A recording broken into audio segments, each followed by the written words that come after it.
Why are there people who are often mean and rude to others, but have a lot of friends, while there are people who seem one of the nicest person on the planet, but don't really have any friends?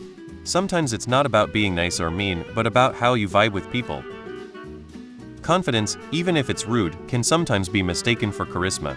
Beyond what other people said, a lot of those mean and rude people with a bunch of friends are probably highly extroverted, whereas that nicest person is a heavy introvert. It all matters on people getting along, and if you talk to, say, 100x more people in a year than someone else, that's going to be a big advantage for friend count. Lol, yeah, this is a weird one. Mean PPL can seem more interesting or confident, like they don't care what others think, so some people want to be around. That nice PPL might be more quiet or don't stand out as much, so they just don't get noticed the same way, even though they deserve all the friends tbh. I'm one of these nicest persons, and let me tell you, I allow very few in my friend circle, because I guard myself from drama. Too many friends means drama dumping their problems on you. I literally moved to a new state decades ago to focus on myself, and became very happy. I'm introverted though. This comment wouldn't apply to extroverted people. Nice does not necessarily mean that you share hobbies, humor, or common interests. You can be the nicest person. It will be incredibly difficult to connect if we have nothing to talk about. Cowards find safety in numbers. Mean or rude people might have a lot of perks or connections on offer. Nice people are sometimes seen as suckers who don't have that attractive confidence and charm. Quality quantity.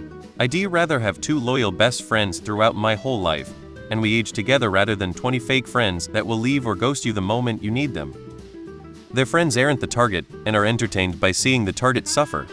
Some people with low self-esteem can be drawn to those who are more confident and take action. Sometimes those around rude people may not have other friends and didn't really choose to be friends. They may have been drawn into that group or person and are too used to it. It's always good to ask them directly though.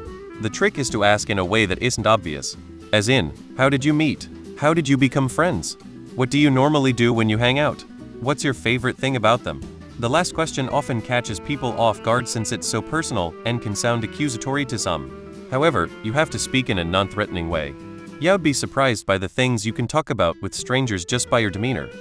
So when people are mean, some will laugh and enjoy their antics, because they are themselves mean and find that behavior enjoyable.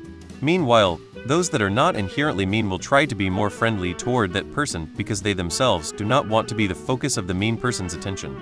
This results in the mean person being the one with the most friends.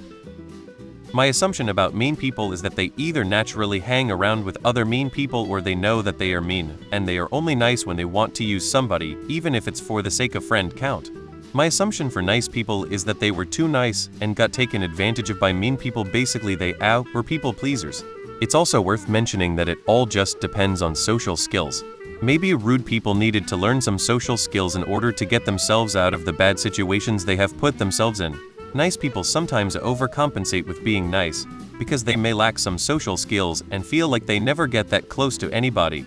Some people just communicate differently and they get misunderstood. Something recent that happened to me was that a friend told me she has a cavity she has to take care of, and I said me too, and she told me that I was supposed to say that I understand her struggles first, even though when I say me too, I do it to show people that I am in the same boat, so I understand 100.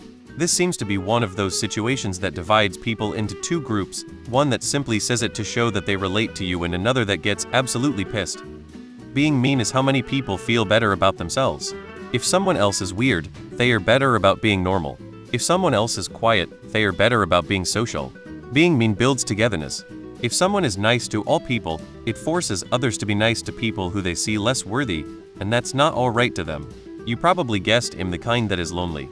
I do view myself as trying to be nice, but I don't know if others view me that way.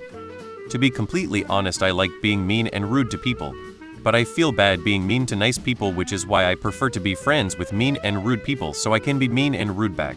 With nice people, I feel forced to be nice back to them, which feels suffocating. You need to have personality traits beyond nice to make friends. For some people, it's truly just lack of follow-through. I have lost so many friends cause I simply don't ever ask them to hang out. If you are introverted or have multiple jobs, kids, etc., it makes it harder to be a consistent friend, and some people really do care about that. Some friendships are built around ball-busting, especially male friendships that have lasted since childhood. I have a buddy I've known since the 1st grade, who will just text me "pussy loser," "you're bad," or a slur out of the blue.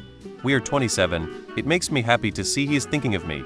He is definitely an ass, but he is my asshole. The question of my life, and am not judging them. I actually gave them a chance and found out how shitty they are. The world turns to be all about looks and superficiality.